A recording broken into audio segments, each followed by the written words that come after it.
everyone! Welcome back to Alex Hub channel. In this video, ipapakita namin sa inyo kung paano gamitin ang Alex Hub Coinboard version 2.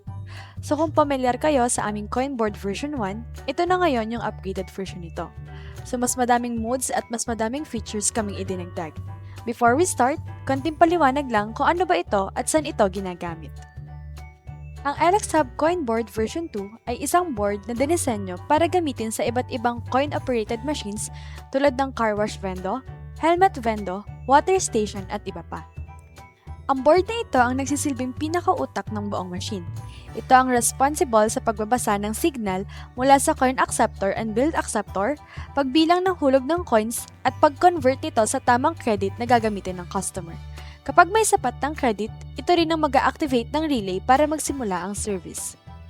Makikita rin sa LCD o OLED display ang lahat ng importanteng impormasyon tulad ng current credit, status ng machine at iba pang system messages. Dahil dito, mas madali para sa user at sa operator na makita kung ano ang nangyayari sa machine. Sa madaling salita, ang Alex Hub Coinboard version 2 ang nag-uugnay ng lahat ng components ng vendo machine. Mula sa coin input, control logic, hanggang sa actual na pagtakbo ng serbisyo. Pag-usapan naman natin ang mga features ng ating Alex Hub Coinboard version 2. Isa sa mga pinaka-importanteng features ng Coinboard version 2 ay ang dual display support. Ibig sabihin nito, automatic kong nadedetect ng board kung OLED o LCD display ang ikakabit nyo. Hindi na kailangan ng manual switching, jumper settings, o kahit anong code modification. Talagang plug and play na lang ito. Ikabit mo lang ang display, i-power on ang board, at kusa na itong gagana ng maayos. Dahil dito, mas nagiging flexible ang paggamit ng board depende sa pangangailangan at budget nyo. Maaari kayong gumamit ng OLED display kung gusto nyo ng mas malinaw, mas maliwanag at mas premium na itsura para sa inyong vendo machine. Kung mas practical naman ang hanap nyo, maaari rin kayong gumamit ng LCD display na mas mura pero sapat na sapat pa rin para ipakita ang credits, status at iba pang impormasyon ng system. Bukod pa rito, nilagyan din namin ng Alex Hub Coinboard version 2 ng automatic sleep mode para makatipid sa kuryente at mapahaba ang buhay ng display. Kapag walang activity ang system sa loob ng 2 minutes, kusa itong mag-off ng screen. Automatic naman itong magigising muli kapag may pumindot ng button, may maghulog sa coin slot, o may pumasok na bill mula sa bill acceptor. Meron din tayong smart memory feature. Kahit magkaroon ng brownout o mawala ng kuryente, hindi mawawala ang mga settings sa sinet nyo, tulad ng presyo, oras, at moods. Bukod pa dyan, hindi rin mabubura ang hulog na credit ng customer. May limitation lang ang aming board. Ito ay kapag dispensing and nawala ng kuryente, hindi siya mababalik sa last count or dun sa last time. Since ang i-prom natin ay may delay before mag-send, kasi kapag tinanggalan natin ng delay, baka ma-wear out ang ating i-prom pagtagal. Since ang i-prom ay may limitadong write cycles. Kapag mayat-maya ang pag-save natin habang nagka-countdown, mabilis na masisira o ma-wear out ang memory chip ng ating board. Kaya designed ito na mag-save lang ng updates sa critical moments para masiguradong tatagal ang buhay ng inyong unit. So take note lang na kapag namatay ang kuryente habang ongoing ang dispensing, hindi siya sakto dun sa last count at last timer. Pero ang total sales o income nyo ay safe na safe at naka-record pa rin. Isa pa sa mga pangunahing features ng version 2 ay ang built-in Wi-Fi dashboard. At dito talaga masasabi na upgraded na ang board. Sa version na ito, wala na tayong physical buttons para sa pagsaset ng configurations. Sa halip, smartphone na ang gagamitin upang ma-configure ang buong system. Gamit lang ang cellphone at Wi-Fi, maaari nang i-adjust ang presyo ng service, baguhin ang oras o duration ng bawat mode, at makita ang income o kita ng machine ng mas madali at mas mabilis.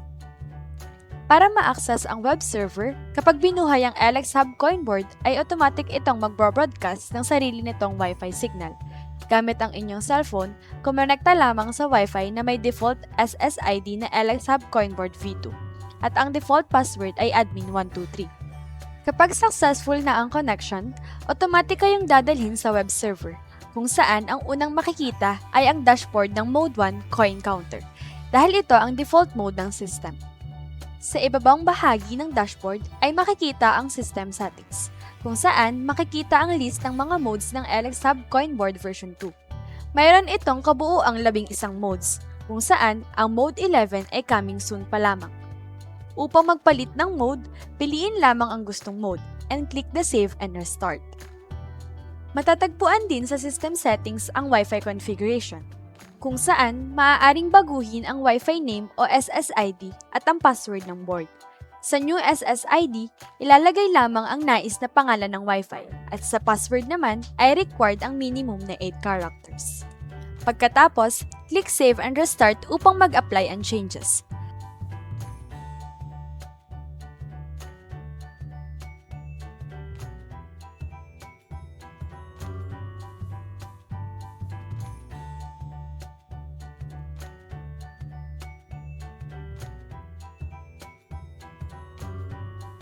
Kung sakaling makalimutan ang Wi-Fi password, may option sa system para i-reset ito pabalik sa default settings. Bukod dito, may physical button din mismo sa board na pwedeng gamitin bilang backup. Ilong press lamang ang button ng 5 segundo. Lalabas ang message na Wi-Fi reset sa OLED display at tutunog ang buzzer bilang confirmation na successful ang reset at babalik na muli ang Wi-Fi settings sa default. Ngayon naman ay pumunta tayo sa mga pins and ports ng ating coinboard. Ito ang LX Hub Coinboard version 2 at kumpara sa version 1 na gumagamit ng 80 mega, ang version na ito ay nakabase na sa ESP32. Kaya mas mabilis ang performance at may built-in Wi-Fi support na agad. Sa board, makikita ang mga terminal blocks na ginagamit para sa mga input tulad ng coin slot at bill acceptor. Dito pumapasok ang mga signal ng hulog ng barya at papel na pera. Mayroon din tayong button pins na sumusuporta hanggang 4 na buttons na maaaring gamitin para sa basic manual controls o additional functions ng system. Para naman sa outputs, may output pins ang board na nakalaan para sa pagkoconnect ng mga relays o solid-state relays o SSR na siyang kumokontrol sa mga external devices. Bukod dito, mayroon ding dedicated pins para sa LCD at OLED display na ginagamit sa pagpapakita ng impormasyon at system status. Pati na rin ang Wi-Fi reset button na nagsisilbing manual backup para sa pag-reset ng Wi-Fi settings. Ngayon naman, ituturo ko sa inyo kung paano ang setup ng inyong bill acceptor at coin slot. Ang model ng ating bill acceptor ay TB74. Sa likod ng ating bill acceptor, may dalawang set ng switch. Tinatawag itong DIP switches, maliit na mga on-off switch. Merong SW1 1 to 10 at SW2 1 to 4. SW1 pang-enable ng bills at speed ng signal. Switches 1 to 3 para sa pulse count per bill. Kapag off lahat, ang ibig sabihin nito ay bawat 10 pesos na bill ay isang pulse. Halimbawa, 10 pesos equals 1 pulse, 20 pesos equals 2 pulses, 50 pesos equals 5 pulses, 100 pesos equals 10 pulses. Ganun siya nagka-count ng credit. Switch 4, para sa bilis ng signal. Kapag on, mabilis ang output. Kapag off, mabagal ang signal. Hindi natin ito gusto sa project. Switch 5. Ito ay inhibit active level pero hindi natin siya ginamit kaya off na lang. Switches 6 to 10, para i-enable o disable ang pagtanggap ng bills. 6 on, pwede tumanggap ng 20 pesos at 50 pesos. 7 on, pwede tumanggap ng 100 pesos. 8 on, pwede tumanggap ng 200 pesos. 9 on, pwede tumanggap ng 500 pesos. 10 on, pwede tumanggap ng 1,000 pesos. Reminder lang, kung gusto mo na hanggang 100 pesos lang, on mo lang ang 6 at 7. Yung 8 to 10, off mo para hindi tanggapin ang higher bills. SW2, para sa signal logic at communication mode. Switch 1, para sa logic level ng pulse. On equals high, off equals low. High ang karaniwang gamit so dapat naka-on ito. Switch 2, pipili ka kung anong protocol ang gamit. On equals pulse protocol. Ito ang gusto natin. Off equals ICT protocol. Pang-ibang setup ito. Switch 3, para sa direction ng bill. On equals straight. Ibig sabihin, kahit diretso lang ang pasok ng bill, mababasa na ito. Switch 4, para piliin kung anong settings ang gagamitin. On equals manufacturer default settings. Off equals custom or system default. Sa case natin, on dapat ito. So para gumana ng maayos ang coin slot, kailangan muna nating iset ng tama ang mga switch at buttons na makikita sa likod o gilid nito. Ang ginagamit nating model ay ang Allen Universal Coin Slot. Sa likod ng coin slot, makikita ang maliliit na DIP switches at 3 buttons na karaniwang may level na set, add at minus na ginagamit para sa configuration at calibration ng coin acceptor. Pagdating sa tamang settings, una ay ang NO mode, na ang ibig sabihin ay normally open. Dapat nakaset ang switch sa NO mode upang maayos na matanggap ng machine ang signal ng bawat hulog na coin. Kapag mali ang setting nito, posibleng hindi makilala ng board ang pulse o kaya ay hindi mabilang ng tama ang credit. Ikalawa ay ang speed setting, kung saan medium speed ang inirerekomenda. Ito ay dahil maraming processes at updates ang ginagawa ng ating processor habang tumatakbo ang system. Kung masyadong mabilis ang coin slot sa pagbibigay ng pulse, may posibilidad na hindi ito ma-process ng maayos ng board na maaaring magresulta sa maling bilang o nabawasang credit.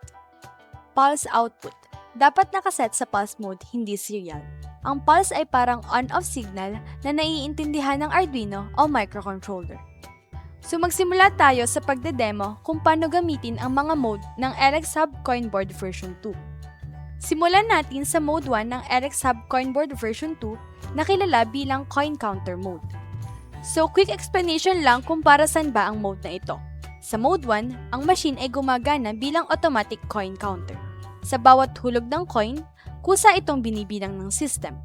Dahil dito, nakakatipid tayo ng oras at iwas na sa mano-mano at paulit-ulit na pagbabilang ng barya. Now, kung ang concern nyo naman ay coin sorting, we highly suggest na i-partner ito sa aming LX Hub Coin Sorter Set. Gamit ang set na ito, pwede nyong isort ang coins based sa kanilang denomination at pagkatapos ay pwede nyo ulit silang i-count sa pamamagitan ng pagbabalik ng coins sa hopper. Kung interesado kayo sa complete set na ito, check nyo lang ang description below para sa aming shop links. Mas sulit ang system kapag kumpleto ang set dahil ang bawat component ay specially designed para magtulungan sa mas efficient na coin counting at sorting. Imagine kung meron kayong napakaraming barya, kayang-kaya itong i-handle ng system na ito. Mayroon lang tayong isang limitation. Dahil magkapareho ang sukat ng old 5 peso coin at old and new 10 peso coin, hindi natin sila kayang paghiwalayin gamit ang sorter alone. Pero successful naman itong napaghihiwalay ang mga sumusunod. 1 peso coin, new 5 peso coin, old 5 peso coin na kasama ang new and old 10 peso coin, and lastly 20 peso coin. Perfect ito para sa mga nagpapalakad ng small businesses gaya ng sari-sari store, laundry shop, car wash, o kahit fundraising events at community collections, lalo na sa mga setup na madalas tumatanggap ng barya.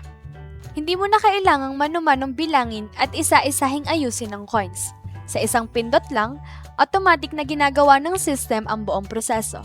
Bukod sa pagiging convenient, nakakatulong din ito para maiwasan ang human error sa pagbibilang ng pera at mas mapabilis ang daily cash tally. Sa tulong ng web interface, makakatipid ka ng oras, effort, at mas magiging accurate at organized ang iyong coin management araw-araw. So simulan natin sa unang step, ang pag-setup ng system. Ipapakita namin ang tamang pag-assemble ng mga bahagi, kung ano ang mga kailangan, at kung paano ma-access ang web interface gamit ang inyong device. Ito ang ating schematic diagram. Una, lalagyan muna natin ng SSR ang coin hopper. Putulin ang isang linya ng power at ikabit ang dalawang dulo nito sa output terminals ng SSR. Pwede itong magkapalit dahil easy power ang gamit. Paalala lang, laging i-check ang mga connections bago isaksak sa kuryente para maiwasan ang short circuit at aksidente. Next, para naman sa input side ng SSR. Ang positive terminal ay ikakabit sa S1 pin ng board at ang negative terminal naman ay sa GND o ground. Para naman sa coin hopper board ng machine, ganito ang connection. Ang left pin ay ikakabit sa 12 volts ng board, ang gitnang pin ay sa H1 na siyang signal, ang third pin ay sa GND o ground, at ang last pin ay wala ng connection. Para sa push button, ikabit ang isang terminal sa B1 ng board at ang kabilang terminal naman sa ground. Pwede itong magkabali-baliktad. Ngayon, kung gagamit naman kayo ng I2C LCD 20x4, ito ang mga connections. Ground sa ground ng board, VCC sa 5 volts, SDA sa SDA pin, at LCL naman sa SCL pin. Kapag okay na ang lahat ng connections, i-double check muna ang wiring. Saka tayo magpo-proceed sa pagpapower ng board. Gagamit tayo ng 12 volts, 2 ohms AC-DC adapter. Ngayon, okay na ito kung gagamitin nyo lang ang system para sa coin counting. Pero kung gagamitin nyo ito para sa coin sorting, ganito naman ang setup ng LX Hub Coin Sorter Set. I-attach natin ang slider sa labasan ng coins. Siguraduhin na maayos ang pagkaka-attach at tamang-tama ang position, at nakatapat ito sa coin box para maayos nitong masort ang coins based sa kanilang value. Kapag okay na ang physical setup, pwede na nating simulan ang system. I-connect muna natin ang inyong device sa ESP32. Kung hindi nyo pa napapanood ang video namin tungkol sa pagkoconnect ng device, panoorin nyo muna iyon para sa detailed explanation. Kapag connected na, piliin natin ang Mode 1 at dadalhin tayo nito sa kanyang web dashboard. Ngayon, maglagay tayo ng coins sa hopper machine. For example, halo-halong coins muna ang ilalagay natin. Sa pagdidispense ng coins, mayroon tayong dalawang option.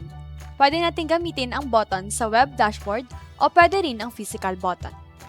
Kapag pinindot natin ang alinman sa dalawa, magsisimulang umandar at mag-dispense ang machine.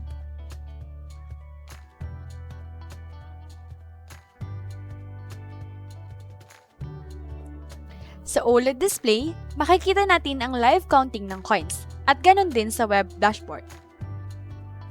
Sa tulong ng coin sorter set, nahihiwalay ang coins based sa kanilang denomination. Pagkatapos ng counting, makikita natin sa OLED at sa device ang kabuuang bilang ng coins.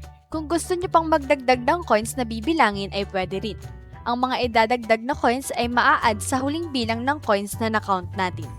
Kapag tapos na, papasok naman tayo sa pag-count ng coins na nakasort na per domination. Halimbawa, sa unang coin box, puro 1 peso coins ang laman. Kapag ibinalik natin ito sa hopper machine at nag-count ulit, malalaman natin kung ilang piraso ang laman. Sa case ko, 25 pieces ito. Pagkatapos nito, sa web interface, pwede nating i-inventory ang na-count na coins sa total stored coins table. Dahil puro 1 peso coins ito, i-add natin siya sa 1 peso row. Ayan, recorded na ang bilang ng 1 peso coins. Next naman ay ang 5 peso coins. Ganon din ang proseso. Ibabalik lang ulit sa hopper machine, tapos start counting. Sa example na ito, meron tayong 10 pieces. I-add natin ito sa 5 peso row.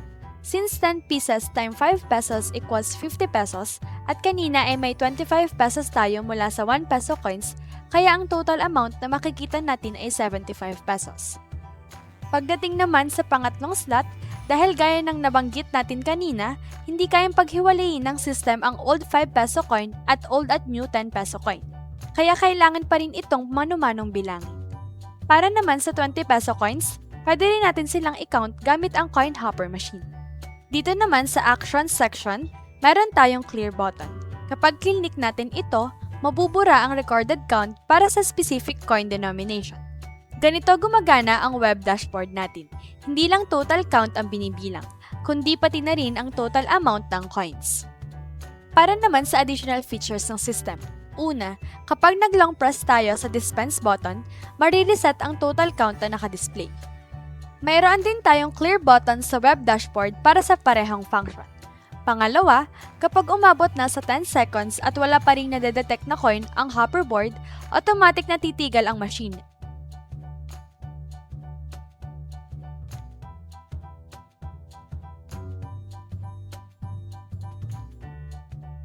Ganun lang gamitin ang Mode 1 coin counter. Ngayon, dumako naman tayo sa susunod na mode. Andito naman tayo guys sa demo video natin kung paano gamitin ang Mode 2 ng LX Hub Coin Board version 2, ang Single Hopper Coin Changer. Quick explanation lang ulit kung para saan ang mode na ito. Sa Mode 2, ang machine ay gumagana bilang basic coin changer. Isang klase lang ng coin ang inilalagay sa hopper, pero gamit ang web dashboard, pwede nating baguhin ang value na ina-assign ng system sa coin. Pwedeng 1, 5, 10, o 20 pesos. Kaya kahit iisa lang ang hopper, nagiging flexible ang system depende sa kung anong value ang kailangan. Pwede rin tayong mag-set ng charge sa bawat change, depende sa gusto nyong configuration. Malaking tulong ito para sa mga negosyo o system na nangangailangan ng tamang sukli o token system, gaya ng printing shops, internet cafes, self-service stations, vending machine setups, o kahit simpleng laro, raffle booths at events. Pwede rin itong gawing isang negosyo kung nais nyong magkaroon ng coin changer na may bayad. Hindi na kailangang mano-manong magbigay ng barya dahil sa isang pindot lang, automatic nang lalabas ang coin. Bukod sa pagiging convenient, mas nagiging organized, efficient, at less prone to human error ang pagbibigay ng coins. Makakatipid din ito ng oras at effort, kaya mas makakapag-focus ang operator sa iba pang gawain. Para sa pagsaset-up ng Mode 2, halos kapareho lang ito ng Mode 1. Ang pinagkaiba lang, madadagdagan tayo ng mga optional components, bill acceptor, coin slot, at 2 additional buttons. Hindi required na lahat ay meron kayo. Pwede kayong bill acceptor lang, coin slot lang, o parehong bill acceptor at coin slot depende sa setup na gusto nyo. Ngayon, para sa connections, ito ang ating schematic diagram. Una, sa bill acceptor. Karaniwan ay color-coded na ang wires nito, at kung ano ang makikita nyo sa wiring namin, ganun din ang nasa physical unit nyo. Ang signal wire o blue wire ay ikakabit sa BAP ng board. Ang orange at violet wires naman ay ikakabit sa GND o ground. At para sa supply, ikakabit ito sa 12 volts ng board. Next ay para sa coin slot. Ang DC 12 volts pin ay ikakabit sa 12 volts ng board. Ang coin pin ay sa CS pin at ang GND o ground ay sa GND ng board. Para naman sa additional 2 buttons, maglalagay tayo ng tig-isang button sa B2 at B3 pins ng board. Ang orientation ng wires ay pwedeng magkabaliktad. Yung iba pang components at devices na nakikita nyo sa setup na ito ay pareho lang ang connections tulad ng sa Mode 1. Kapag okay na ang lahat ng connections, i-double check muna ang wiring.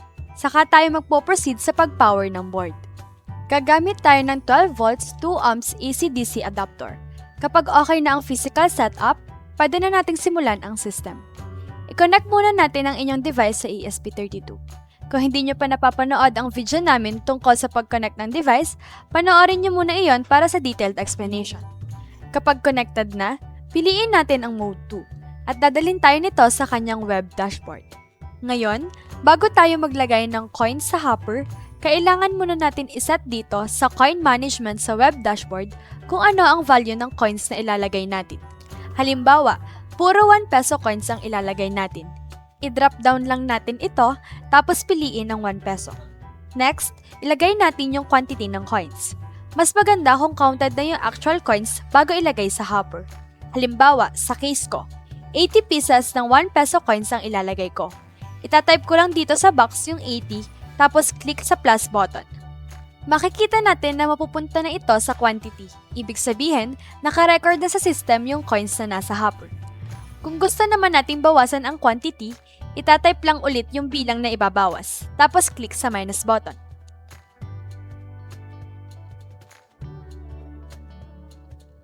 So ngayon, ito na yung coin inventory natin. Next, punta naman tayo sa service charge settings. Dito tayo magsaset ng service charge. Meron tayong 3 tier, at kayo na ang bahalang mag-adjust ng range depende sa gusto nyong setup. Halimbawa, Tier 1. Kapag ang credit ay 1 hanggang 100 pesos, ang charge ay 3 pesos. Tier 2. Kapag 101 hanggang 500 pesos, ang charge ay 10 pesos. Tier 3. Kapag 501 hanggang 1,000 pesos, ang charge ay 20 pesos. Siguraduhin lang na tama ang mga range. Dapat mas maliit ang mean value kaysa sa max value. At dapat sunod-sunod ang ranges, tulad nito. Kung ang max ng Tier 1 ay 100, ang mean ng Tier 2 ay dapat 101. Para maiwasan ang system errors, mahalagang tama ang configuration na ito. At kapag may binago tayo sa web dashboard, huwag kalimutang i-click ang Save Settings button para mag-reflect ang changes sa system. Ngayon, subukan na natin ito sa actual use. Halimbawa, may nagpabarya ng 50 peso bill at 20 peso coin.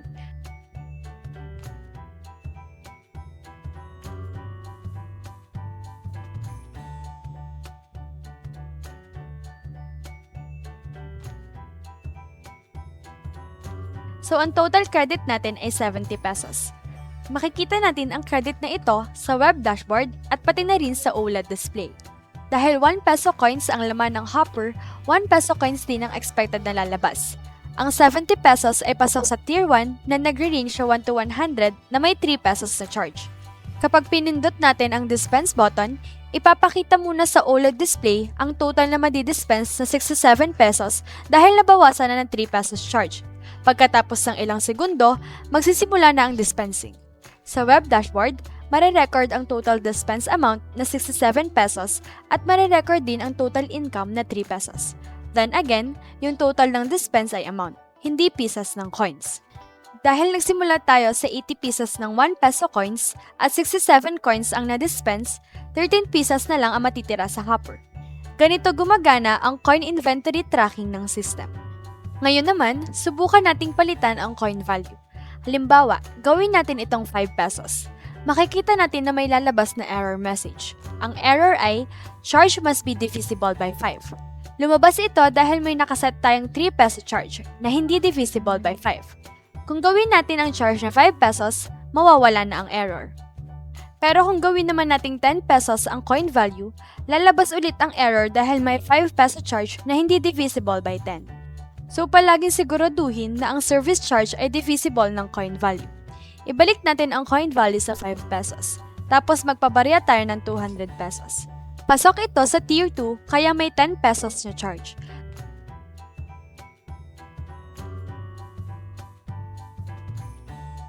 Kapag pinindot natin ang dispense button, lalabas sa OLED display ang message na please contact owner to refill. Lumabas ito dahil sa web dashboard, 13 pesos na lang ang coins sa inventory. Para makapag-dispense ng 200 pesos gamit ang 5 peso coins, kailangan natin ng 40 pieces na coins. So i-update natin ang coin quantity, tapos subukan ulit mag-dispense. Makikita natin na 200 minus 10 equals 190 pesos ang madidispense. Pero biglang titigil ang hopper at lalabas ulit ang refill message. Ito ay dahil naubos na ang actual na coins sa physical hopper kahit na sa web dashboard ay may nakaset pang quantity. Ang system ay automatic na titigil after 10 seconds kapag walang lumalabas na coins. Kaya napakahalaga na ang quantity sa web dashboard ay tugma sa actual coins sa hopper. Pagkatapos natin mag-refill ng coins, kapag nag-dispense ulit tayo, tuloy-tuloy na ang dispensing hanggang maubos ang credit.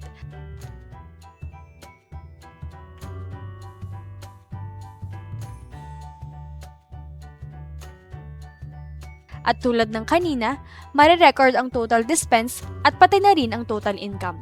Kung gagamitin nyo naman ang system para sa personal use kung saan walang service charge, iset lang sa 0 ang charge sa lahat ng tiers. Meron din tayong dalawang optional buttons, add 10 credit at minus 10 credit. Ginagamit ito kung gusto nyong mag-set ng credit kahit walang coin slot o bill acceptor. Para ito sa personal setup only. Kung ang gamit nyo ay pang business at customer ang nagpa-process ng coin changing, huwag nyo nang ikabit ang buttons na ito. So ayan, ganun gamitin ang Mode 2 ng LX Hub Coin Board version 2. Kung gagamitin nyo ito, siguraduhin mo nang i-explore at aralin ng maayos ang web dashboard bago gamitin sa actual transactions para maiwasan ang errors at aberya sa operation. Ngayon, dumako naman tayo sa Mode 3 ng LX Hub Coin Board version 2, ang Dual Hopper Coin Changer. Quick explanation lang ulit kung para saan ito. Sa mode na to, ang machine ay gumagana bilang isang dual hopper coin changer na kayang maglabas ng dalawang klase ng coins mula sa dalawang hopper. Automatic kong pinipili ng system kung aling hopper ang gagamitin based sa natitirang credit. Kapag ang credit ay higit sa 20 pesos, uunahin ng system na maglabas ng coins gamit ang hopper 2 para mabawasan ang bilang ng coins na kailangang i-dispense. Kapag naman ang credit ay 20 pesos pababa, lilipat ito sa hopper 1 at doon magsisimulang mag-dispense ng coins. Sa tulong ng web dashboard, kayang mabago at mag-adjust ng system sa coins na isaset natin sa dalawang hopper. Makakatulong ito sa mga negosyo o system na may iba't ibang presyo ng produkto o serbisyo. Halimbawa, 6 pesos, 9 pesos, 15 pesos, 23 pesos at iba pa. Sa halip na paulit-ulit na magbigay ng sukli o token ng mano-mano, ang system na mismo ang bahalang maglabas ng tamang kombinasyon ng coins. Perfect ito para sa mga self-service stations, laundry shops, arcade machines, vending setups, at iba pang automated payment systems. Dahil automatic ang dispensing at smart ang pagpili ng denomination, mababawasan ang human error, bibilis ang transaction, at mas magiging magaan at efficient ang operation. Mas organized, professional, at hassle-free ang experience para sa users at sa business owner. Para sa pagsaset up ng Mode 3, halos kapareho lang ito ng Mode 2. Ang pinagkaiba lang, madadagdagan tayo ng additional coin hopper machine. So again, para sa pagsaset up nito, pwede niyong balikan ang part na to ng video. So ito yung schematic diagram natin sa mode na to. Yung hopper 2 ay kakabit natin sa SP ng board. Ang positive input terminal ng SSR ay nakakonect sa S2 pin, then yung negative terminal naman ay nasa ground. Then para sa kanyang coin hopper board, yung left pin ay sa 12 volts ng board, yung middle pin naman ay sa signal or sa H2 ng board, at yung ground naman ay sa GND ng board. Para sa last pin, pwede na itong iwan ng walang connection. Yung iba pang components at devices na nakikita nyo sa setup na ito ay pareho lang ang connections tulad ng sa Mode 2. Kapag okay na ang lahat ng connections, i-double check muna ang wiring saka tayo magpuproceed sa pag-power ng board. Gagamit tayo ng 12 volts 2 amps AC-DC adapter. Kapag okay na ang physical setup, pwede na nating simulan ang system. I-connect muna natin ang inyong device sa ESP32. Kung hindi nyo pa napapanood ang video namin tungkol sa pag-connect ng device, panoorin nyo muna iyon para sa detailed explanation. Kapag connected na, piliin natin ang Mode 3 at dadalhin tayo nito sa kanyang web dashboard. Dahil dual hopper ang Mode 3, meron din tayong dalawang coin inventory sa dashboard. Bago tayo maglagay ng coins sa hopper, kailangan muna nating iset dito sa coin management kung ano ang value ng coins. Halimbawa, sa hopper 1, puro 1 peso coins ang ilalagay natin. Piliin lang ang 1 peso sa drop-down, tapos ilagay ang quantity kung counted na muna ang actual coins. Halimbawa, may 80 pieces ako ng 1 peso coins. Itatype ko ang 80, tapos i-click ang plus button. Makikita natin na recorded na ito sa system. Kung gusto namang bawasan, i-type lang ang quantity at i-click ang minus button.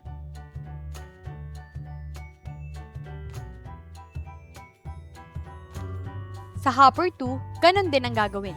Halimbawa naman ay 5 peso coins at may 20 pieces tayo. Iset lang ulit ang value at quantity sa dashboard. Sunod naman ay ang service charge settings. Meron tayong 3 tiers at kayo na ang bahalang mag-adjust ng ranges depende sa gusto nyong setup. Halimbawa, Tier 1, 1 hanggang 100 pesos, 3 pesos charge. Tier 2, 101 hanggang 500 pesos, 10 pesos charge. Tier 3, 501 hanggang 1,000 pesos, 20 pesos charge. Siguraduhin lang na mas maliit ang min kaysa sa max at sunod-sunod ang ranges.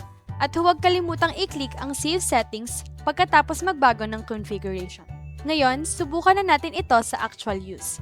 Halimbawa, may nagpabarya ng 100 peso bill. Total credit natin ay 100 pesos. Makikita ito sa web dashboard at pati na rin sa OLED display. Pasok ito sa Tier 1 kaya may 3 pesos charge. Sa Mode 3, meron tayong 3 buttons. Button 1, Auto Dispense. Button 2, Hopper 1 only. Button 3, Hopper 2 only.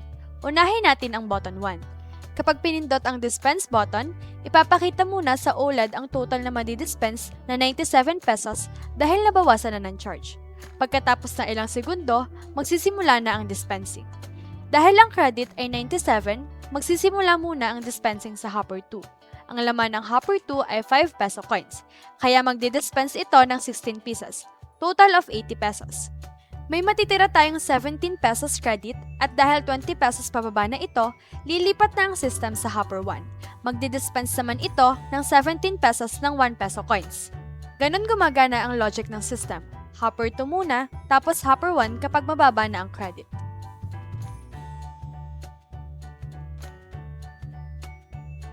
Pagkatapos mag-dispense, sa web dashboard, total dispense 97 pesos at total income 3 pesos. Sa inventory, Hopper 1 mula 80 to 63 pieces at Hopper 2 mula 20 to 4 pieces. Ganito gumagana ang coin inventory tracking ng system. Ngayon, subukan naman nating palitan ang coin value.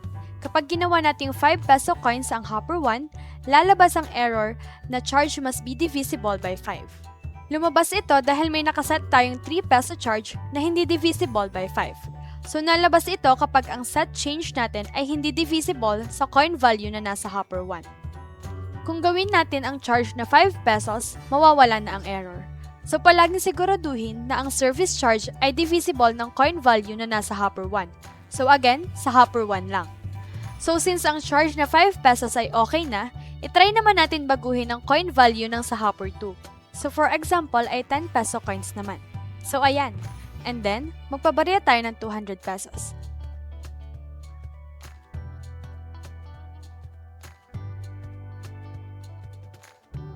Pasok ito sa Tier 2 kaya may 10 pesos na charge.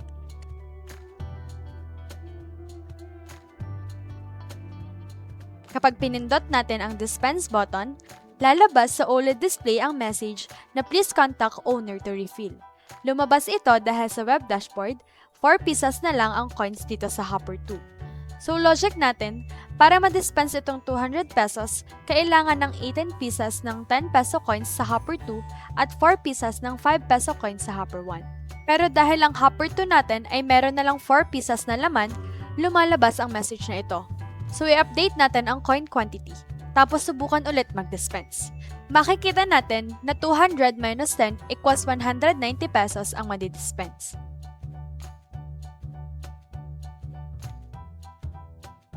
Pero biglang titigil ang hopper at lalabas ulit ang refill message. Ito ay dahil naubos na ang actual na coins sa physical hopper, kahit na sa web dashboard ay may nakaset pang quantity. Ang sistema ay automatic na titigil after 10 seconds kapag walang lumalabas na coins. Kaya napakahalaga na ang quantity sa web dashboard ay tugma sa actual coins sa hopper. Pagkatapos natin mag-refill ng coins, kapag nag-dispense ulit tayo, tuloy-tuloy na ang dispensing hanggang maubos ang credit.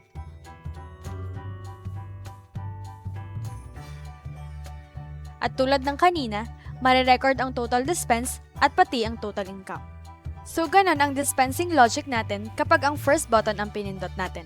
Ngayon, itry naman natin yung second button. So for example ay 100 credit, pasok siya sa tier 1 kaya mababawasan tayo ng charge na 5 pesos. So kapag nag-dispense tayo using second button, again, i-display muna yung credit na bawas na ng charge, so 95. And then ayun, ang madi-dispense lang ay hopper 1. So lahat ng 95 credit ay kinuha mula sa hopper 1 ko. Paano naman kapag button 3 ang pinili? So 100 credit ulit ang ihulog natin. May charge siya na 5 pesos kaya 95 na lang. Then, piliin ang button 3. So ayun, sa hopper 2 naman siya kukuha ng coins. So ganun lang gamitin itong remaining buttons na nakalagay sa system. So sa part nyo, pwede naman na kahit wag nyo na siya isama. So nakadepende pa rin sa setup nyo. Ngayon, kung gagamitin nyo naman ang system para sa personal use, kung saan walang service charge, iset lang sa 0 ang charge sa lahat ng tiers.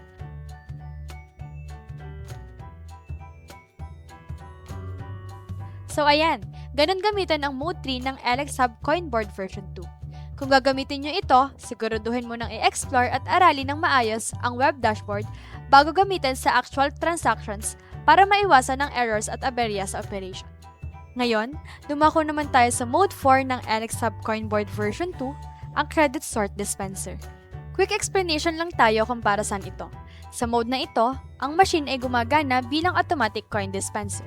Gumagamit ito ng coin hopper at kayang maglabas ng eksaktong bilang ng coins based sa quantity na sineset natin. Sa tulong ng web dashboard, pwede nating i-adjust kung ilang coins ang i-dispense. Ibig sabihin, hindi nahulaan. Sakto at consistent lagi ang labas ng coins. Perfect gamitin ang Credit Sort Dispenser para sa arcade at amusement machines, pangsukli o pang token, laundry shops na kailangan ng exact coin output, vending machines na may coin-based credit system, coin exchange machines o pangsukli sa small businesses, at automated kiosk na kailangan ng controlled coin dispensing. Simple lang ang operation, madaling iset, at bagay na bagay sa mga business na kailangan ng accurate at automated na coin dispensing. Para sa pagsaset up ng Mode 4, halos kapareho lang ito ng Mode 1. Ang pinagkaiba lang, madadagdagan tayo ng additional 2 buttons. So again, para sa pagsaset up nito, pwede niyong balikan ang part na to ng video. So ito yung schematic diagram natin sa mode na to.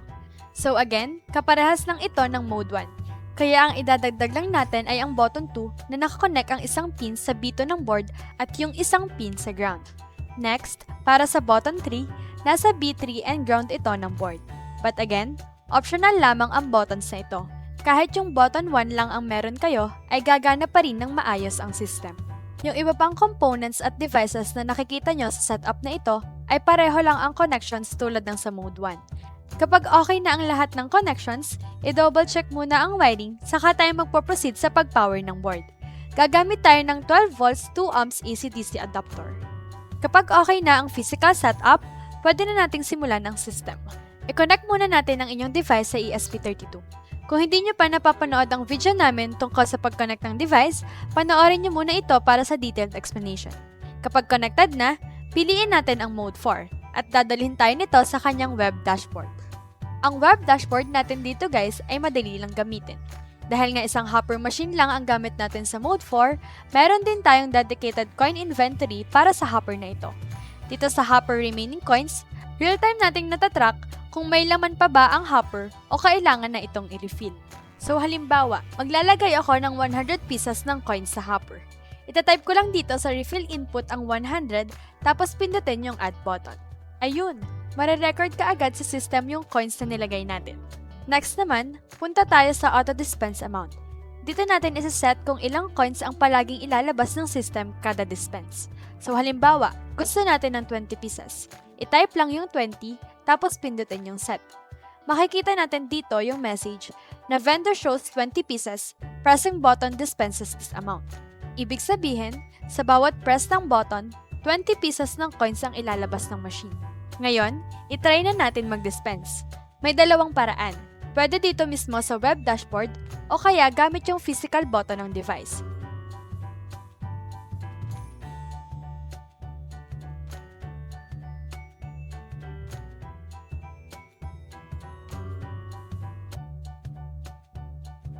So ayun, 20 pieces ng coins ang na-dispense.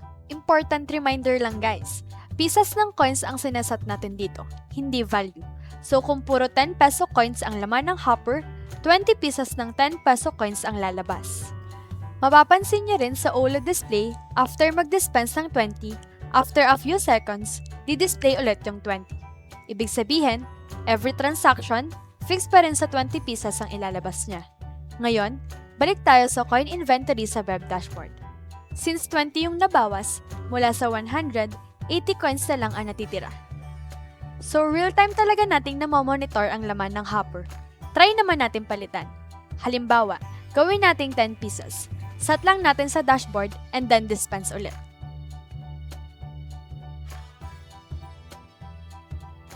So ayun, every transaction, 10 pieces na lang ng coins ang nilalabas ng system.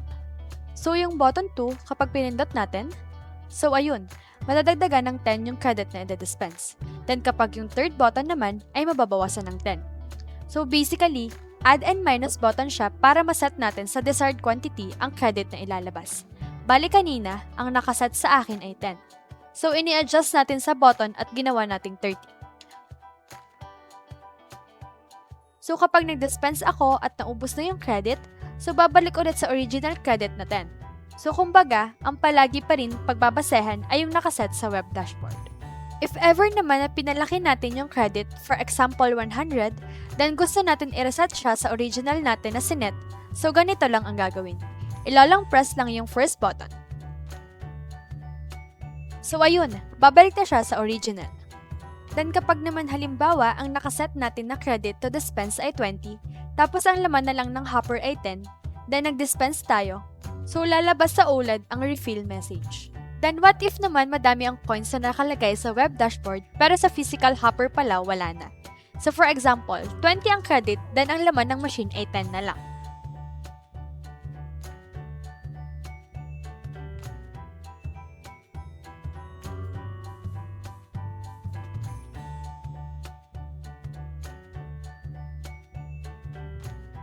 So yun, after 10 seconds, lalabas pa rin yung refill message. So kapag na-refill na at nag-dispense ulit tayo, kung ilan yung natitira na credit, ayun yung i-dispense ng system. So ayan, ganun gamitin ang Mode 4 ng LX Hub Coinboard version 2. Kung gagamitin nyo ito, siguraduhin munang i-explore at aralin ng maayos ang web dashboard bago gamitin sa actual transactions para maiwasan ang errors at aberya sa operation. Ngayon, dumako naman tayo sa Mode 5 ng LX Hub Coinboard version 2, ang Car Wash Vendo. Quick explanation lang tayo kung para saan ito. Sa mode na ito, ang system ay gumagana bilang automatic car wash vendo na may iba't ibang service na pwedeng piliin ng customer. Meron tayong mga offer na water, spray, blower, at soap. Ibig sabihin, hindi lang iisang function ang car wash, kundi multi-service siya depende sa gusto ng gagamit. Kapag naghulog ng coins ang customer, pwede niyang piliin kung anong service ang i-activate at bawat service ay may sariling oras o price na nakaset. Bukod dyan, meron din tayong web dashboard kung saan pwedeng i-monitor ang income, iset ang presyo at oras ng bawat service, at i-manual on-off ang water, spray, blower, at soap. So mas madali ang control at monitoring kahit hindi ka mismong nasa car wash machine. Perfect na perfect para sa mga meron at nagbabalak pa lang ng car wash business. Para sa pag-set up nito, ito ang ating guide na schematic diagram. Bali ito ang ating LX Hub Coinboard version 2. So dito sa S-pins ng board, dito natin i-connect ang ating mga motors na kinokontrol gamit ang SSR o Solid State Relay. Unahin natin yung motor para sa water. Sa input side ng SSR, yung positive terminal ay i-connect natin sa S1 ng board. Yung negative terminal naman ay diretso sa GND ng board. Next, dito naman tayo sa load side ng SSR. Dito na natin i-connect ang AC side ng motor. Para hindi na ninyo putulin yung wire ng mismong motor, ganito ang recommended na setup. Mag-provide kayo ng AC power plug. Yung isang wire ng plug ay i-connect sa isang terminal ng load side ng SSR. Yung isang wire naman ng plug ay i-connect sa isang side ng extension socket. Then yung isang terminal ng extension socket ay i-connect naman sa kabilang terminal ng load side ng SSR. So ang mangyayari, isasaksak na lang natin yung motor sa extension socket. At kapag nag-on ang SSR, automatic na aandar yung water motor ng car wash. Ganito ang setup para mas safe, mas malinis ang wiring, at mas madaling palitan ang motor kung kailangan. Para naman sa mga motor connections, ulahin natin ang spray motor. Yung positive terminal sa input side ng SSR ay i-connecta natin sa S2 ng board, habang yung negative terminal ay diretso sa ground. Next naman ay ang blower motor. Ganon din ang setup. Yung positive terminal sa input side ng SSR ay i-connecta sa S3 ng board at yung negative terminal ay sa ground pa rin. Para naman sa soap motor, yung positive terminal sa input side ng SSR ay i-connecta sa S4 ng board at yung negative terminal ay sa ground.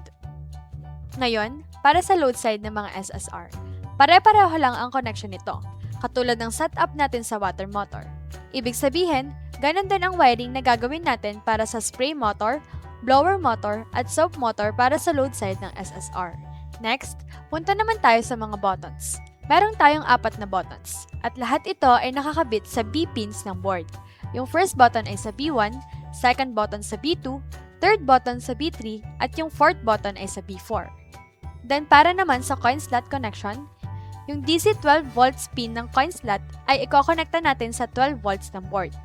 Yung coin pin ay i-connecta sa CS ng board. At syempre, yung GND ay i-connecta rin sa GND ng board. Ngayon, kung gagamit naman kayo ng I2C LCD 20x4, ito ang mga connections. GND sa GND ng board, VCC sa 5 volts, SDA sa SDA pin, SCL sa SCL pin. Kapag okay na ang lahat ng connections, i-double check muna ang wiring saka tayo magpo-proceed sa pag-power ng board. Gagamit tayo ng 12 volts 2 ohms AC-DC adapter. Kapag okay na ang physical setup, pwede na nating simulan ang system. I-connect muna natin ang inyong device sa ESP32. Kung hindi nyo pa napapanood ang video namin tungkol sa pag-connect ng device, panoorin nyo muna iyon para sa detailed explanation. Kapag connected na, piliin natin ang Mode 5 at dadalhin tayo nito sa kanyang web dashboard. So unahin muna natin i-demo kung paano gamitin ang web dashboard. Bali dito, meron tayong dalawang table, time and cost settings and total income table. Sa unang table, dito natin iset ang time, cost, at status kung active ba or hindi ang 4 natin na services. So for example, sa water, ang gusto ko ang isang session nito ay tumagal ng 5 minutes. So dito sa time, ilalagay ko kung ilang seconds pa meron sa 5 minutes. So meron tayong 300 seconds. And then ang cost naman niya ay 10 pesos. So ilalagay ko yun dito sa cost. So ganun lang kasimple mag-set. So for example, mag-set din tayo ng time and cost sa iba pang remaining services. So ayan, itong may check sa dulo, ito naman ilalagyan natin ng check kapag active yung service na yon.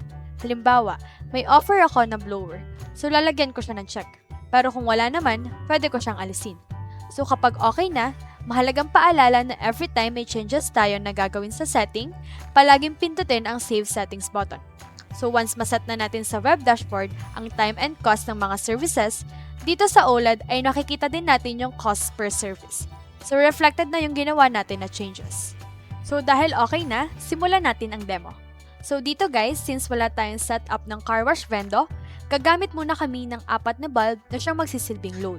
So for example, customer ako na gustong gamitin ang water service. So dito ay nakaset siya sa 10 pesos. I-try natin maghulog sa coin slot ng 10 pesos. So sa OLED ay makikita dito sa taas yung CR or credit. So meron na lagay na 10. So kapag pinili ko yung button for water, which is button 1, so ayun, umilaw yung bulb namin dito which is nagre-represent as motor ng water. Tapos makikita dito sa may gilid ng water yung countdown at 5 minutes. At habang merong service na gumagana, pwede pa rin tayong gumamit ng iba pang service. So for example sa spray, maghulog tayo ng 10 pesos. Then pindutin ang button 2. So ayun, aandar din ang motor natin sa spray. So itry natin ang iba pang service. Then habang may oras ang isang service, kung sakali lang na gusto natin siya tapusin na or alisin ng oras, ganito ang gagawin. So sa web dashboard, alisin lang natin yung check sa active status ng service na yon, then save. So ayun, mawawala yung time sa service. At sa OLED ay maaalis na rin yung service na yon. So kung ibabalik natin siya, i-check lang ulit dito, then save. So ayun, mababalik siya pero nawala na yung oras natin. So ganun ang way para maalis ang oras sa isang service. Tapos, dito sa web dashboard, sa total income table, makikita natin yung income natin per service. So ayan, ganun gamitin ang Mode 5 ng Alex Hub Coinboard version 2. Kung gagamitin nyo ito, siguraduhin munang i-explore at aralin ng maayos ang web dashboard bago gamitin sa actual transactions para maiwasan ng errors at aberya sa operation. Ngayon, dumako naman tayo sa Mode 6 ng Alex Hub Coinboard version 2, ang Helmet Vendo. Quick explanation lang tayo kung para saan ito. Sa mode na ito, ang system ay gumagana bilang isang automatic helmet cleaning vendo na may iba't ibang services sa bawat session. Meron tayong deodorize, UVC sterilize, at hot air dry. Ibig sabihin, sa isang cleaning session, pwede natin pagsamahin ang mga services na ito. Kapag naghulog ng coins ang customer, automatic na maa-activate ng sunod-sunod ang bawat service, ayon sa nakaset na sequence ng system. Bukod dyan, meron din tayong web dashboard kung saan pwedeng i-monitor ang income, iset ang presyo at oras ng session, at i-manual on-off ang services. So mas madali ang control at monitoring kahit hindi ka mismong nasa helmet vendo machine. Perfect na perfect para sa mga meron at nagbabalak pa lang ng helmet cleaning business. Para sa pagsaset up nito, ito ang ating guide na schematic diagram. Bali ito ang ating Alex Hub Coinboard version 2. So dito sa S-pins ng board, dito natin i-connect ang ating mga motors na kinokontrol gamit ang SSR o Solid State Relay. Unahin natin yung motor para sa deodorizer. Sa input side ng SSR, yung positive terminal ay i-connect natin sa S1 ng board. Yung negative terminal naman ay diretso sa GND ng board. Next, dito naman tayo sa load side ng SSR. Dito na natin i-connect ang easy side ng motor. Para hindi nyo naputulin yung wire ng mismong motor, ganito ang recommended na setup. Mag-provide kayo ng easy power plug. Yung isang wire ng plug ay i-connect sa isang terminal ng load side ng SSR. Yung isang wire naman ng plug ay i-connect sa isang side ng extension socket. Then yung isang terminal ng extension socket ay i-connect naman sa kabilang terminal ng load side ng SSR. So ang mangyayari, isasaksak na lang natin yung motor sa extension socket. Ganito ang setup para mas safe, mas malinis ang wiring, at mas madaling palitan ang motor kung kailangan. Para naman sa mga motor connections, unahin natin ang sterilizer motor. Yung positive terminal sa input side ng SSR ay i-connecta natin sa S2 ng board habang yung negative terminal ay diretso sa ground. Next naman ay ang dryer motor. Ganon din ang setup. Yung positive terminal sa input side ng SSR ay i-connecta sa S3 ng board at yung negative terminal ay sa ground pa rin. Ngayon, para naman sa load side ng mga SSR. Pare-pareho lang ang connection nito.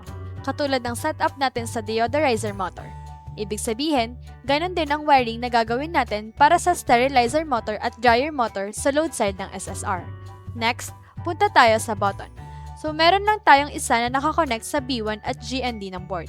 Then para naman sa coin slot connection, yung DC 12 volts pin ng coin slot ay ikokonekta natin sa 12 volts ng board. Yung coin pin ay ikokonekta sa CS ng board at syempre, yung GND ay ikokonekta rin sa GND ng board. Ngayon, kung gagamit naman kayo ng I2C LCD 24x4, ito ang mga connections. GND sa GND ng board, VCC sa 5 volts, SDA sa SDA pin, at SCL sa SCL pin. Kapag okay na ang lahat ng connections, i-double check muna ang wiring, saka tayo magpo-proceed sa pag-power ng board. Gagamit tayo ng 12 volts 2 ohms AC-DC adapter. Kapag okay na ang physical setup, pwede na nating simulan ang system. I-connect muna natin ang inyong device sa ESP32. Kung hindi nyo pa napapanood ang video namin tungkol sa pag-connect ng device, panoorin nyo muna iyon para sa detailed explanation. Kapag connected na, piliin natin ang Mode 6 at dadalhin tayo nito sa kanyang web dashboard. So unahin muna natin i-demo kung paano gamitin ang web dashboard. Dito sa una, meron tayong session price. So dito natin isa-set ang magiging presyo ng helmet cleaning session. So for example, sa part ko ay 20 pesos. Next, ito naman sa time settings. Dito natin isa-set kung ilang minuto or segundo ba magra-run ang isang service. So for example, sa deodorize, gusto ko na 15 seconds. So i-type lang natin dito sa time. Then for sterilizer, for example, 10 seconds. And then for hot air dry ay 15 seconds. So iset natin silang lahat. Tapos dito sa may gilid, meron checkbox per service. So kapag available at gusto natin isama sa session ang deodorizer, lagyan natin ng check yung box. Para kung gusto natin alisin, alisin lang din ang check. Pero para sa demo, isama muna natin silang lahat. So kapag okay na, mahalagang paaralan na every time may changes tayo na gagawin sa setting, palaging pindutin ang Save Settings button. So once maset na natin sa web dashboard ang time and cost ng mga services, dito sa OLED ay makikita din natin yung cost or price ng isang session. Reflected na rin yung ginawa natin na changes. So dahil okay na, simulan natin ang demo. So dito guys, since wala tayong setup ng helmet vendo, gagamit muna kami ng 3 na bulb na siyang magsisilbing load. For example, customer ako na gusto gamitin ang vendo na ito. So dito ay nakaset siya sa 20 pesos. I-try natin maghulog sa coin slot ng 20 pesos. So sa OLED ay makikita natin yung total credit na hinulog natin. And then kapag nagpindot ako sa button, so yun, kung mapapansin nyo, unang gumana ang deodorizer na may 15 seconds countdown. Sinundan ito ng sterilizer na may 10 seconds. At panghuli ay ang dryer na may 15 seconds countdown. So again, sa isang session, lahat ng service ay mangyayari ng sunod-sunod. So what if naman alisin ko ang isang service? For example, ay hindi na ako maglalagay ng sterilizer. Ayan, and then try ulit natin maghulog.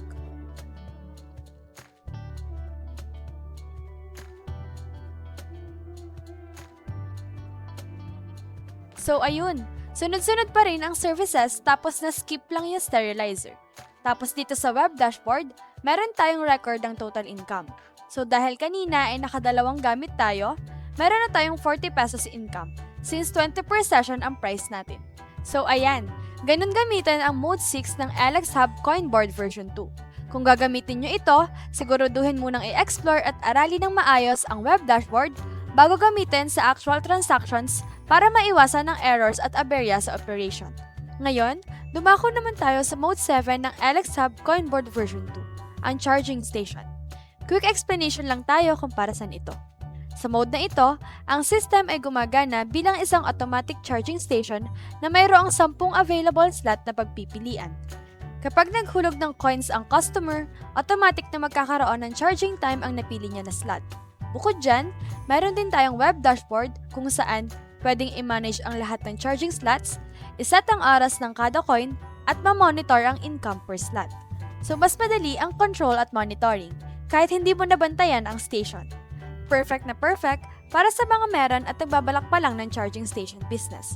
Para sa pagsaset-up dito, ito ang ating guide na schematic diagram. Bali ito ang ating Alex Hub Coinboard version 2. Dito naman, nakakonekta sa S-pins ng board ang ating relay module.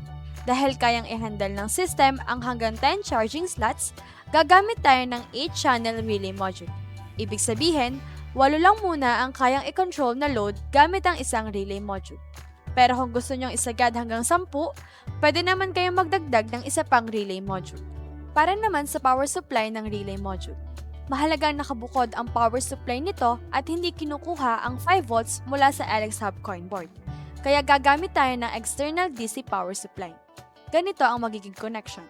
Yung GND pin ng relay module ay ikokonekta sa negative ng power supply. Dito sa gilid ng relay module, may makikita kayong jumper cap. Aalisin natin ito. Pagkatapos, yung JD-VCC pin ay ikokonekta sa positive ng power supply.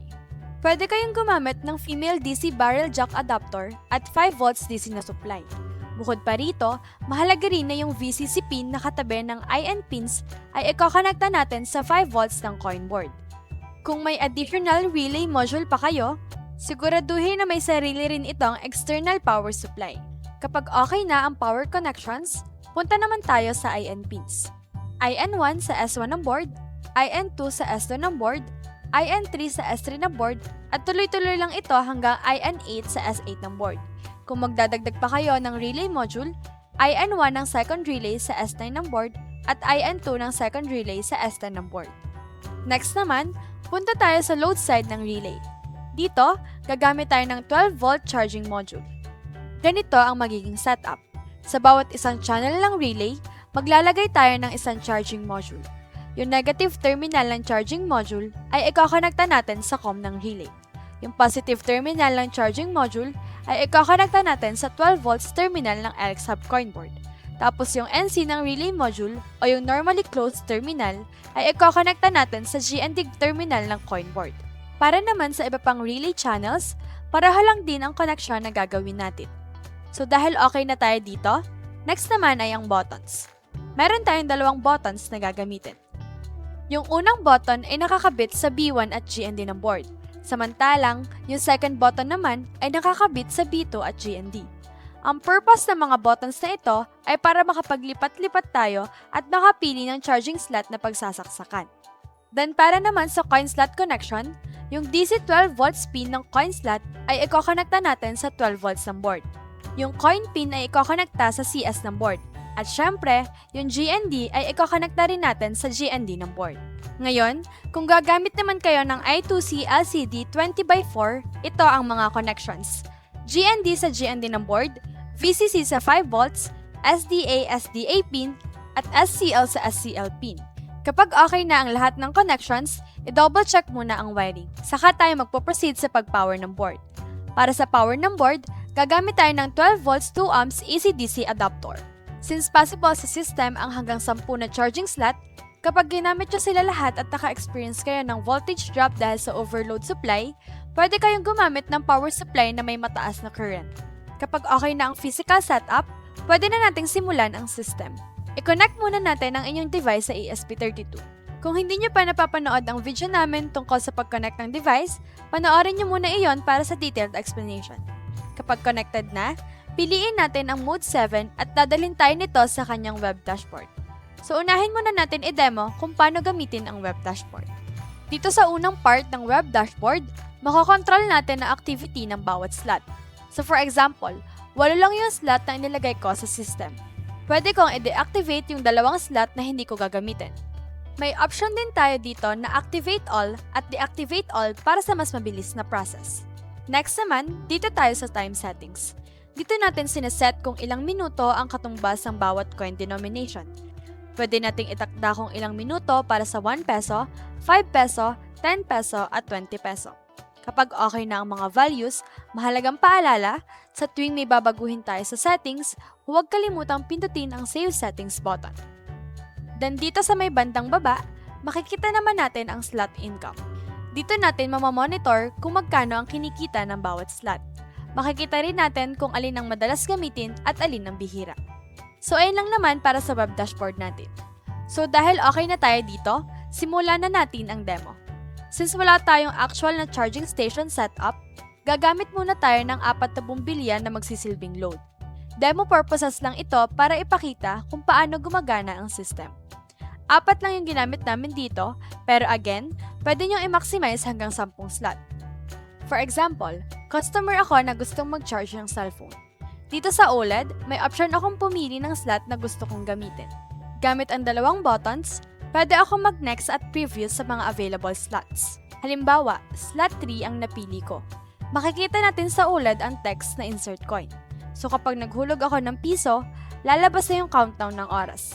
Meron akong 5 minutes dahil yun ang nakaset sa web dashboard. What if 5 pesos naman ang ihulog ko? Automatic, madadagdagan ako ng 30 minutes na oras. Ngayon, what if may isa pang customer na gustong mag-charge? Pwede rin siyang pumili ng slot gamit ang buttons.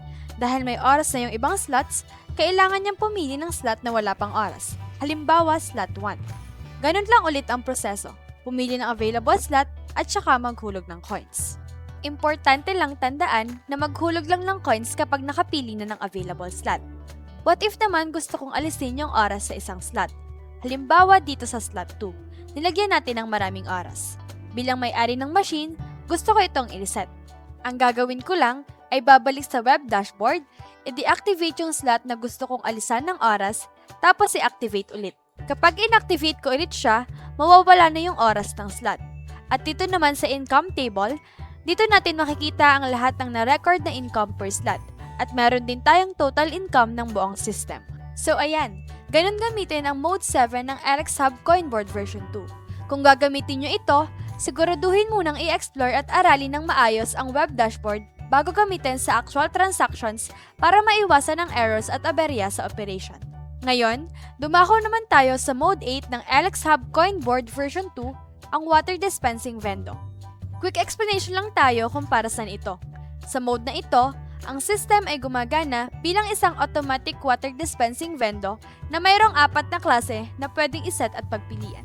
Kapag naghulog ng coins ang customer, pwede mamili kung anong size or klase ng water ang kanyang i-dispense. Bukod dyan, meron din tayong web dashboard kung saan pwedeng i-manage ang lahat ng water services, iset ang cost and time nila, at ma-monitor ang income per service. So mas madali ang control at monitoring kahit hindi mo nabantayan ang vendor. Perfect na perfect para sa mga meron at nagbabalak pa lang ng water dispensing vendor business. Para sa pagsaset up nito, ito ang ating guide na schematic diagram. Bali ito ang ating Alex Hub Coinboard version 2.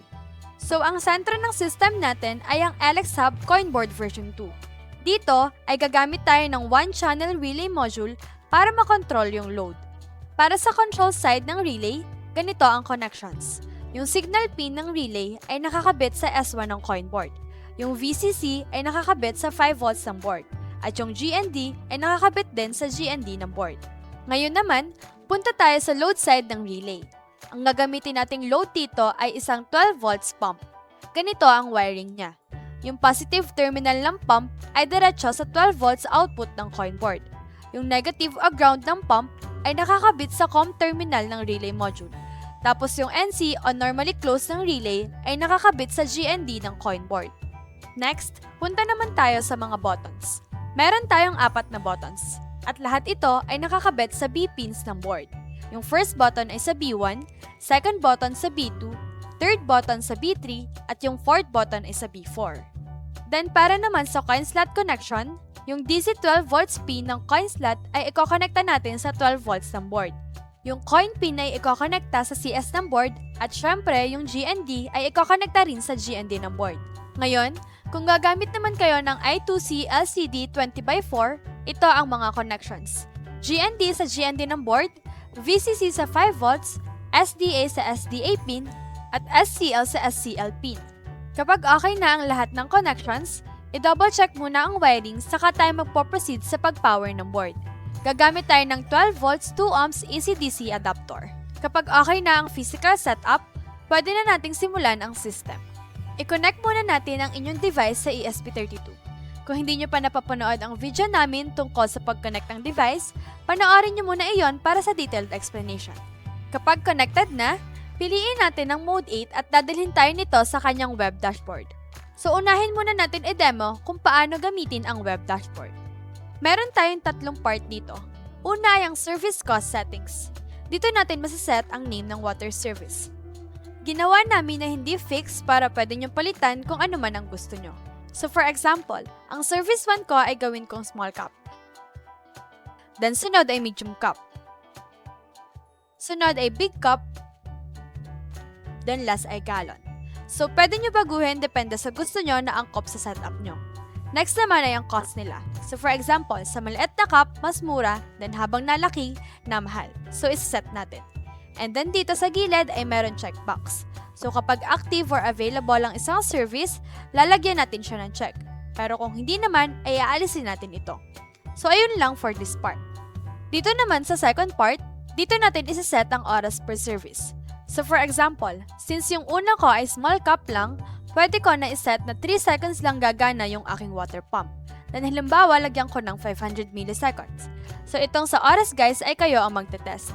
Nakadepende ito kung gaano kalaki yung container. So for example, maglagay muna tayo ng random na oras.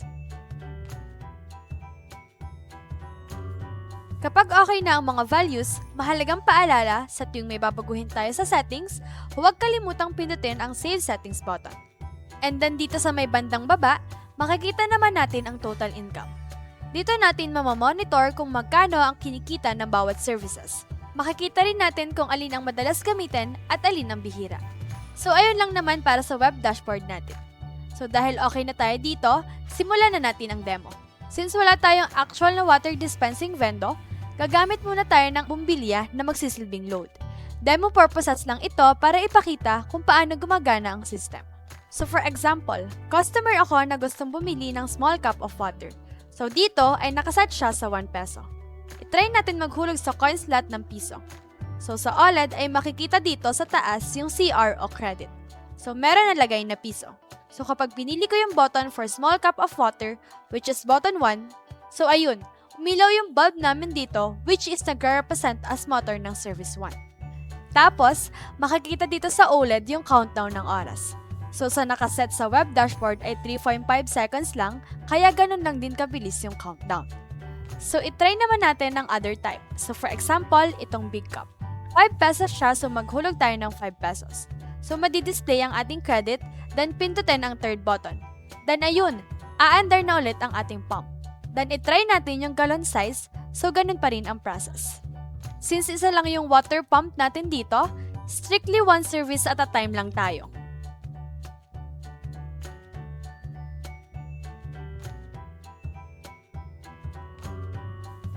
Tapos, dito sa web dashboard, sa total income table, makikita natin yung income per service and yung total income natin sa lahat. So ayan, ganun gamitin ang Mode 8 ng LXHub Coinboard version 2.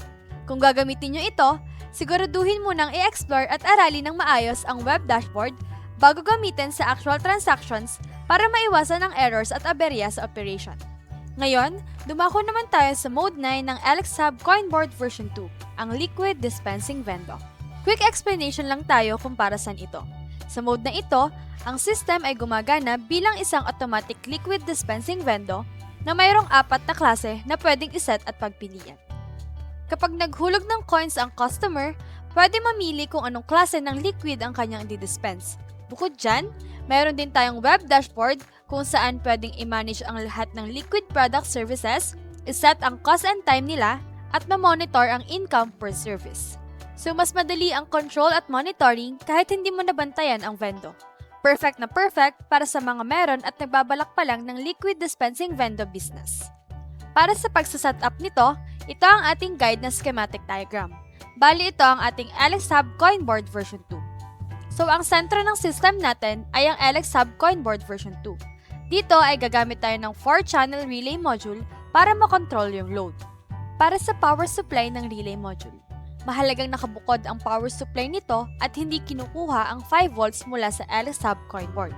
Kaya gagamit tayo ng external DC power supply. Ganito ang magiging connection. Yung GND pin ng relay module ay ikokonekta sa negative ng power supply. Dito sa gilid ng relay module, may makikita kayong jumper cap. Aalisin natin ito. Pagkatapos, yung JDVCC pin ay ikokonekta sa positive ng power supply.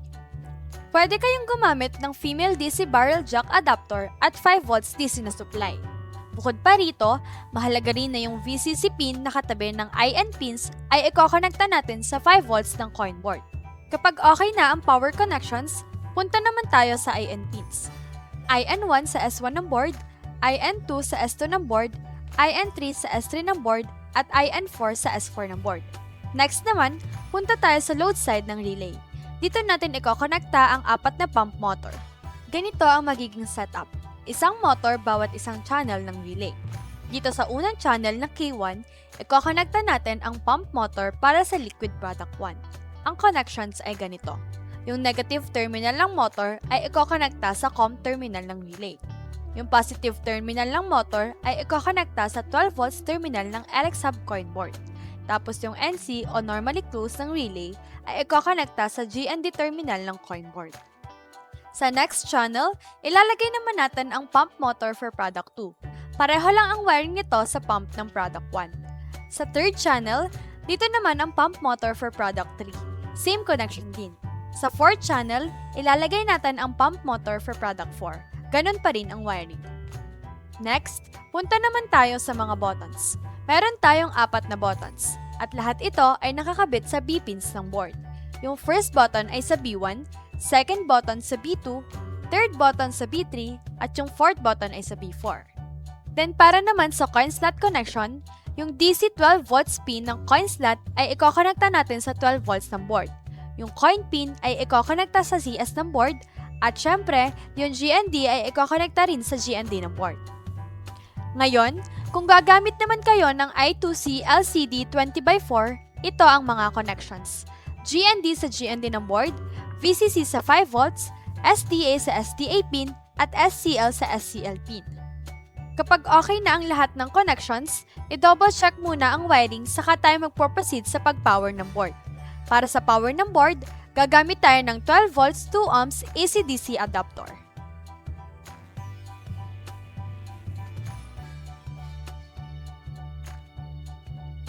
Kapag okay na ang physical setup, pwede na nating simulan ang system. I-connect muna natin ang inyong device sa ESP32. Kung hindi nyo pa napapanood ang video namin tungkol sa pag-connect ng device, panoorin nyo muna iyon para sa detailed explanation. Kapag connected na, piliin natin ang mode 9 at dadalhin tayo nito sa kanyang web dashboard. So unahin muna natin i-demo kung paano gamitin ang web dashboard. Meron tayong 3 part dito. Una ay ang product cost settings. Dito natin masaset ang name ng liquid product. Ginawa namin na hindi fix para pwede nyo palitan kung ano man ang gusto nyo. So for example, ang product 1 ko ay gawin kong mantika. Then sunod ay dishwashing. Sunod ay Fabcon, then last ay Downy. So pwede nyo baguhin depende sa gusto nyo na angkop sa setup nyo. Next naman ay ang cost nila. So for example ay maglagay muna tayo ng random cost per product.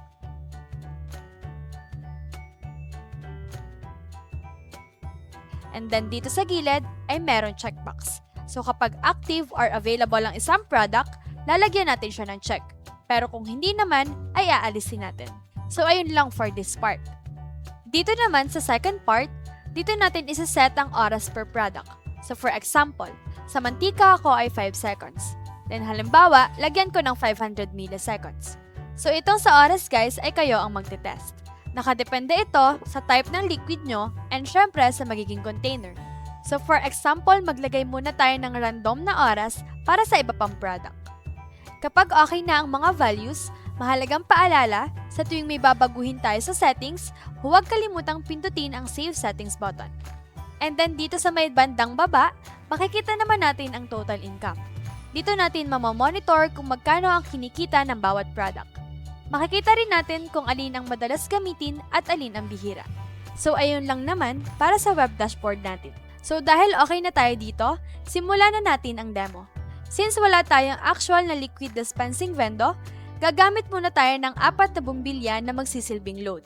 Demo purposes lang ito para ipakita kung paano gumagana ang system. So for example, customer ako na gustong bumili ng liquid product 1 na mantika. So dito ay nakaset siya sa 10 pesos. I-try natin maghulog sa coin slot ng 10 pesos. So sa OLED ay makikita dito sa taas yung CR o credit. So meron nalagay na 10 pesos. So kapag pinili ko yung button for mantika, which is button 1, so ayun, umilaw yung bulb namin dito, which is nagre-represent as pump ng product 1. Tapos makikita dito sa OLED yung countdown ng oras. So sa nakaset sa web dashboard ay 5.5 seconds lang, kaya ganun lang din kabilis yung countdown. So itry naman natin ang other type. So for example, itong dishwashing. So madi-display ang ating credit. Then pindutin ang second button. Then ayun, aandar na ang ating pump for product 2. Then itry natin yung Fabcon. So ganun pa rin ang process. Since meron tayong 4 na pump, pwede natin magamit ng sabay-sabay ang kahit alinmang liquid product.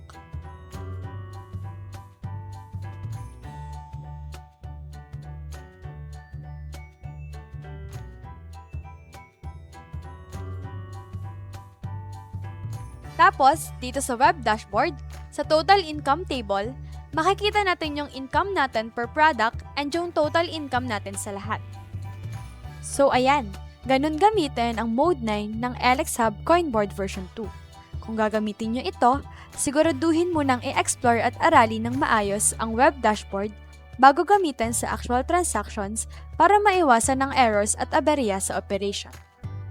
Ngayon, dumako naman tayo sa Mode 10 ng LX Hub Coinboard version 2, ang Coffee Vendo. Quick explanation lang tayo kung para saan ito. Sa mode na ito, ang system ay gumagana bilang isang automatic coffee dispensing vendo na mayroong 4 na klase na pwedeng iset at pagpilian. Kapag naghulog ng coins ang customer, pwede mamili kung anong klase ng kape ang kanyang i-dispense. Bukod dyan, mayroon din tayong web dashboard kung saan pwedeng i-manage ang lahat ng coffee services, iset ang cost nila, iset ang dispensing time ng mga ingredients ng kape, at ma-monitor ang income per service.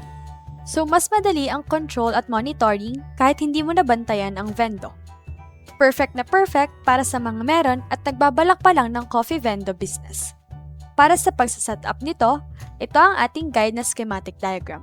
Bali ito ang ating LX Hub Coinboard version 2. Dito ay nakakonect ang ating 8-channel relay module. Para sa power supply ng relay module, mahalaga nakabukod ang power supply nito at hindi kinukuha ang 5 volts mula sa LX Hub Coinboard. Kaya gagamit tayo ng external DC power supply. Ganito ang magiging connection. Yung GND pin ng relay module ay ikokonekta sa negative ng power supply. Dito sa gilid ng relay module, may makikita kayong jumper cap, aalisin natin ito. Pagkatapos, yung JDVCC pin ay ikokonekta sa positive ng power supply. Pwede kayong gumamit ng female DC barrel jack adapter at 5 volts DC na supply.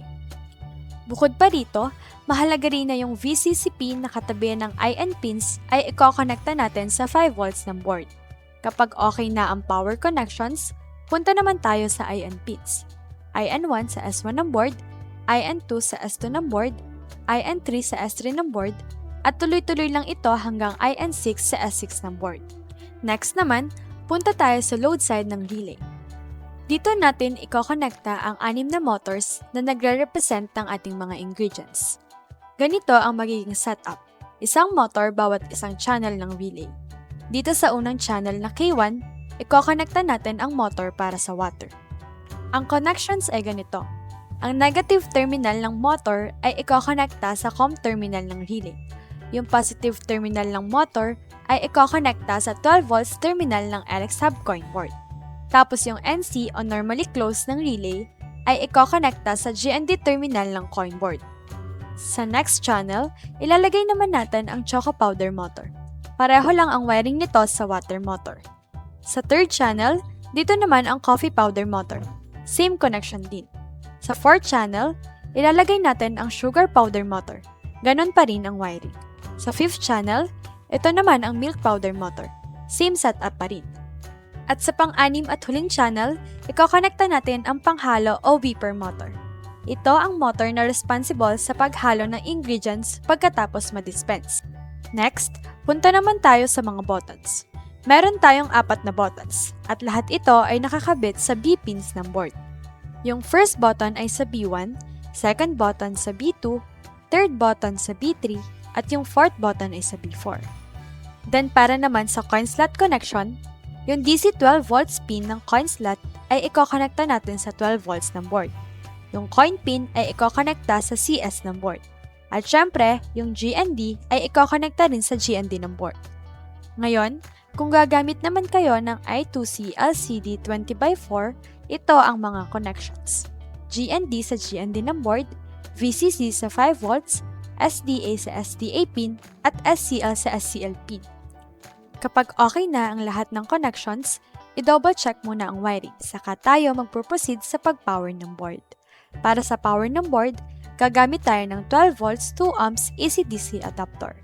Since possible na merong mga coffee vendor na merong mga heavier loads, kapag naka-experience kayo ng voltage drop dahil sa overload supply, pwede kayo gumamit ng power supply na may mataas na current.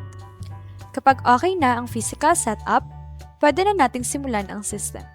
I-connect muna natin ang inyong device sa ESP32. Kung hindi nyo pa napapanood ang video namin tungkol sa pag-connect ng device, panoorin nyo muna iyon para sa detailed explanation.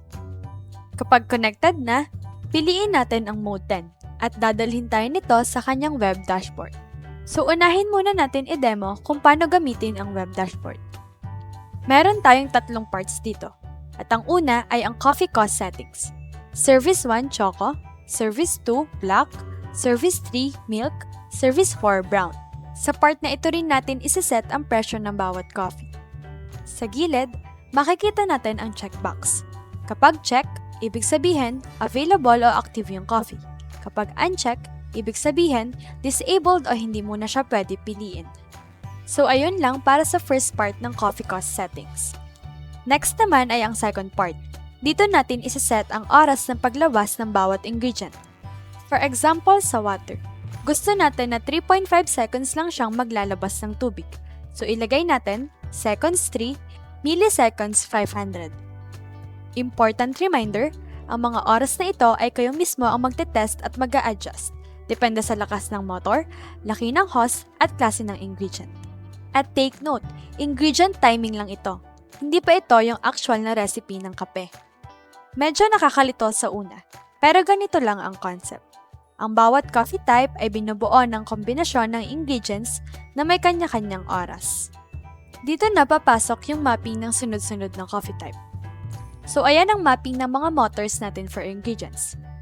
So kapag pumili ang customer ng isang coffee, automatic na i-activate ng system ang mga motors based sa nakaset na ingredient mapping at timing. Balik tayo sa web dashboard. Kapag okay na ang mga values na sinet natin, mahalagang paalala sa tuwing may babaguhin tayo sa settings, huwag kalimutang pindutin ang Save Settings button. Then lastly, para sa ating web dashboard, meron tayong total income table para ma-monitor natin kung alin bang type ng coffee drink ang mabenta. So dahil okay na tayo dito, simulan na natin ang demo. Since wala tayong actual na coffee vendor setup, magbe-base muna tayo dito sa LED na makikita natin sa relay module. Gagawin natin siyang basehan na nagana or nakabukas yung motor na nakakabit sa channel ng relay. So for example, customer ako na gustong bumili ng choco. So dito ay nakaset siya sa 10 pesos. Try natin maghulog sa coin slot ng 10 pesos. So sa OLED ay makikita dito sa taas yung CR o credit. So meron na lagay na 10. So kapag pinili ko yung button for choco, which is ang button 1, so ayun, nawala yung ilaw sa channel 1 and sa channel 2 ng relay. Ayun ay dahil nag-dispense ang vendor ng water at choco na ingredient. And then yung channel 6 natin ay nawalan din ng ilaw. Indication na gumana na yung motor natin na panghalo or yung whipper motor. Next, try naman natin ang coffee drink. So sabi dito ay 5 pesos siya, so maghulog tayo ng 5 pesos. And then piliin ang button 2.